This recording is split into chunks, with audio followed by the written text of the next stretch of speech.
السلام عليكم ورحمة الله وبركاته. ازيكم حبايبي؟ عاملين ايه؟ يا رب تكونوا بخير. النهاردة ان شاء الله هنعمل مع بعض خلية النحل بمكونات سهلة وبسيطة، وهي من الحاجات الحلوة قوي بصراحة اللي بتنفع في العشاء او في الفطار او مع كوباية شاي ما بين الوجبات كده، بتكون حلوة جدا.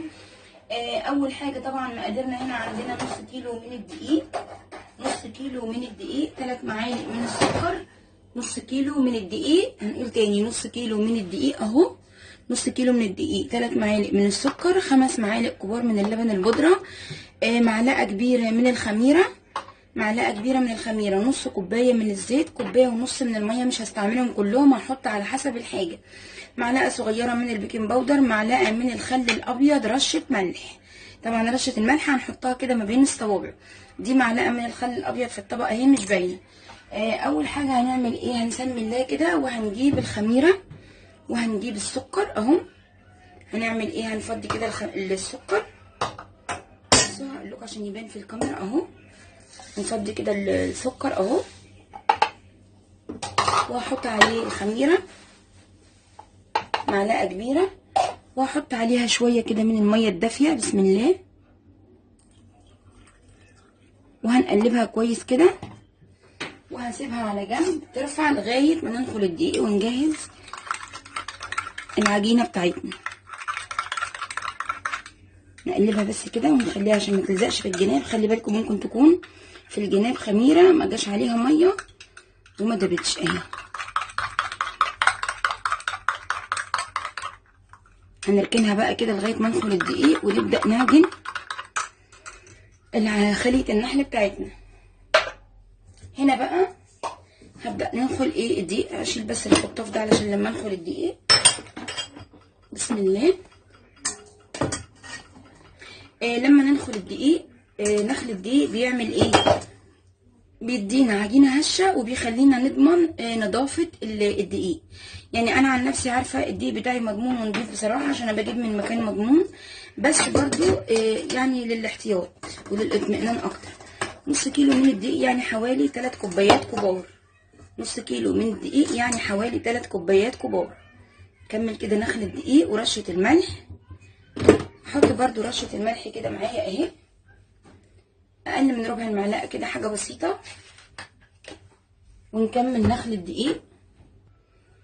كملنا خلاص نخل الدقيق بتاعنا. هنعمل ايه بقى؟ هنحط اللبن البودر، دول 5 معالق كبار من اللبن البودر، وهننزل كمان ب معلقه البيكنج باودر، دي معلقه صغيره كده اللي هي بتاعه السكر اللي بنقلب بيها الشاي، معلقه صغيره كده افضيها كلها. ونبدا بقى نحط المواد السائله، بس نقلبهم كده تقليبه، نقلب كده المواد الجافه دي،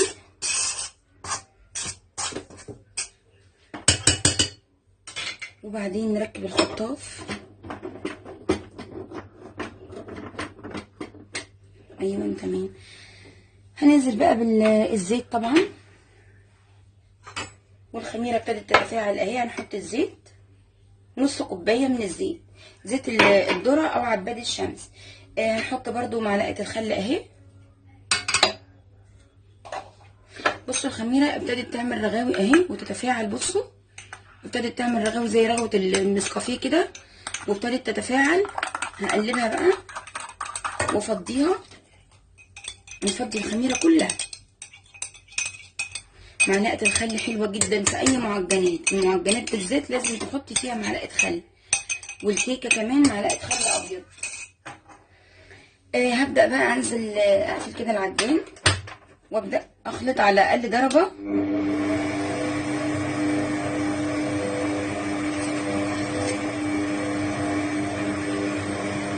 وهنبدا بقى ننزل بالميه كده شويه بشويه، مش هننزل بالميه مره واحده علشان ما تطرش مني ونضطر ان احنا نزود دقيق ونبوظ المقادير. شويه بشويه كده لحد ما تديني عجينه لينه وطريه. هنشوف هناخد الكوبايه ونص كلهم، ولا هنحتاج، ولا يتبقى منهم معانا. شويه بشويه، ربع كوبايه بربع كوبايه كده، لحد ما عجينتنا تكون طريه ولينه وحلوه.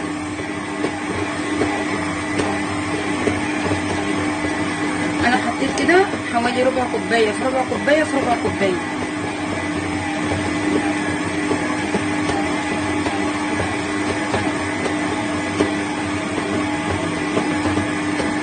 هنعلي العجن درجه.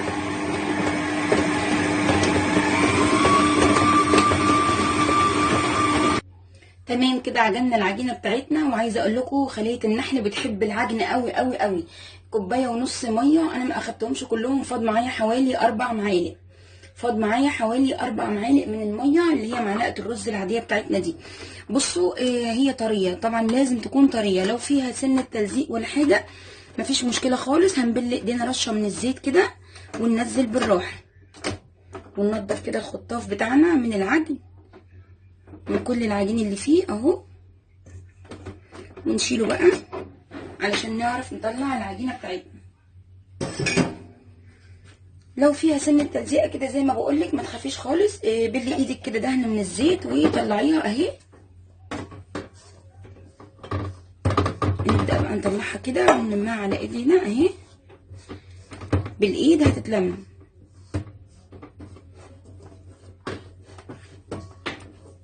تمام اهو، بس عشان اوريها لكم وانا بطلعها اهي.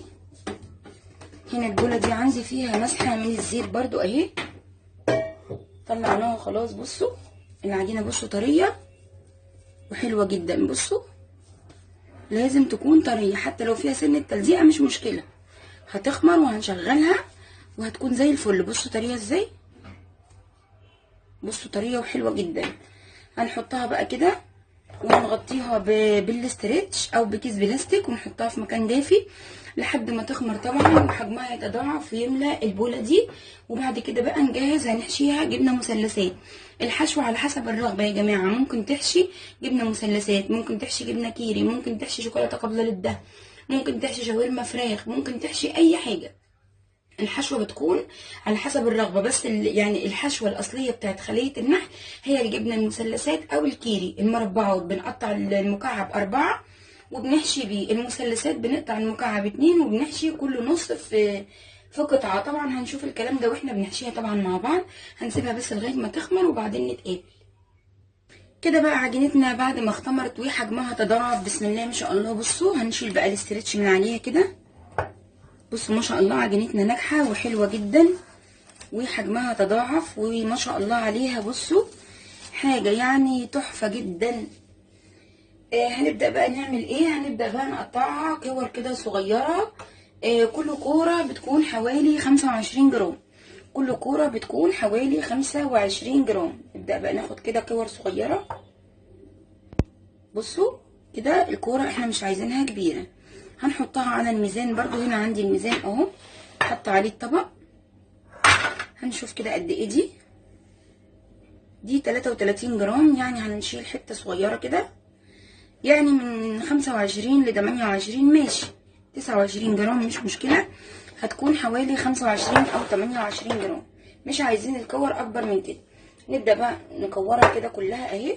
بصوا انا بقى عارفه القطعه في ايدي قد ايه فمش هكبر كده. تمام نجرب كده. دي وزنها برضو تمام اهي 25 كده.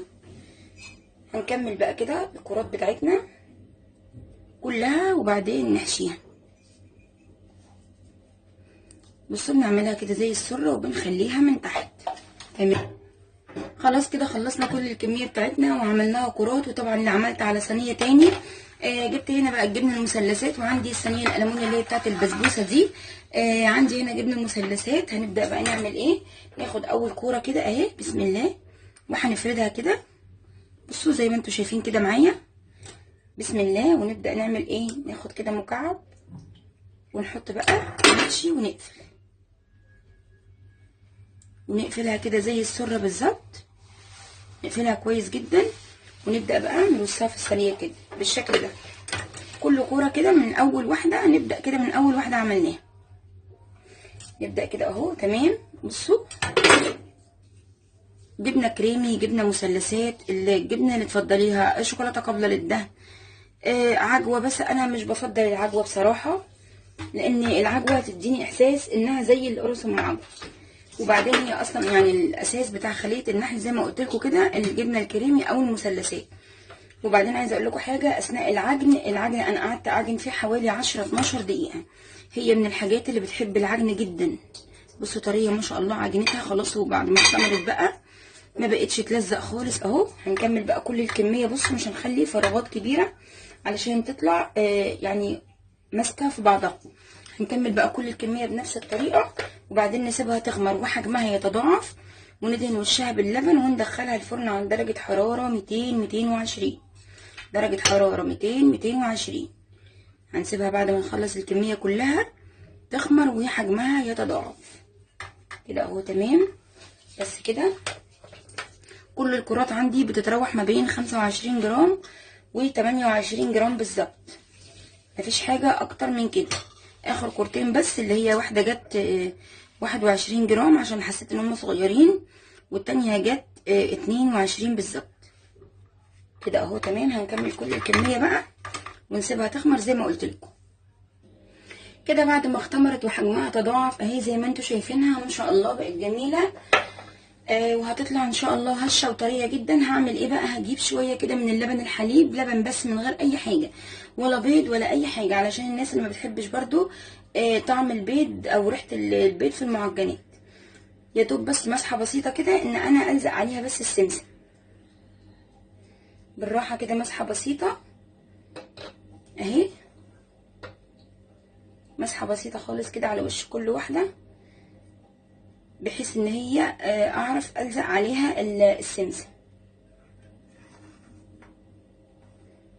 كده. تمام اهو على الوش كله كده. بعد كده طبعا هنعمل ايه؟ هنرش السمسم بس لما نكمل الكميه كلها.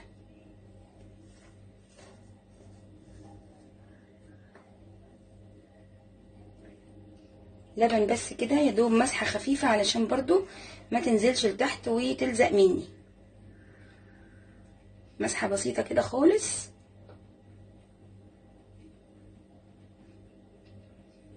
زي ما انتوا شايفينه بالراحه، علشان هي يعني خمرت وبقت هشه من جوه، فبالراحه خالص علشان ما تهبطش مني. بالراحه خالص كده. هنبدا بقى نحط على الوش كده على كل واحده شويه من السمسم كده، بس حبه كده صغيرين. وهندخلها الفرن على درجه حراره 220، من 200 ل 220 على حسب كل فرن. لو الفرن حاميه قوي ندخلها على 200، لو متوسطه ندخلها على 220. بعد كده ان شاء الله لما تستوي هنقدمها بقى مع بعض وهنشوف طلعت شكلها ايه. بنشغل طبعا من تحت الاول 10 دقايق، وبعد كده بنشغل الشوايه من فوق. لو الشوايه حاميه يبقى هنشغل من تحت لحد ما تستوي وتبقى تمام، ولو الوش لسه ابيض هنفتح الشوايه علشان نديها لون. بس كده تمام. دخلها بقى الفرن وبعد ما تستوي نتقابل. خلاص بقى طلعنا خلية النحل بتاعتنا طبعا بعد ما خمرت وحجمها تضاعف، ولمعناها مع بعض باللبن الحليب مش بالبيض طبعا. ودخلناها الفرن على درجة حرارة 220 10 دقايق من تحت الاول، وبعدين شغلنا تحت وفوق. ما خدتش ما شاء الله وقت في الفرن، قعدت حوالي 12 او 13 دقيقة. ما شاء الله كانت زي الفل. ما خدتش حوالي يعني فعلا 12-13 دقيقة بالظبط.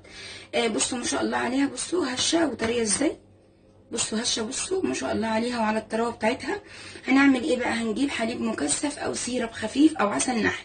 يا حليب مكثف البيتي او الجاهز، او سيرب خفيف او عسل نحل. شربات الحلويات العادي الخفيف اللي هو بتاع البسبوسه اهو او بتاع الجلاش. ونبدا بقى نلمع الوش بتاعها، نديله كده تلميعه علشان تبقى بتلمع وحلوه.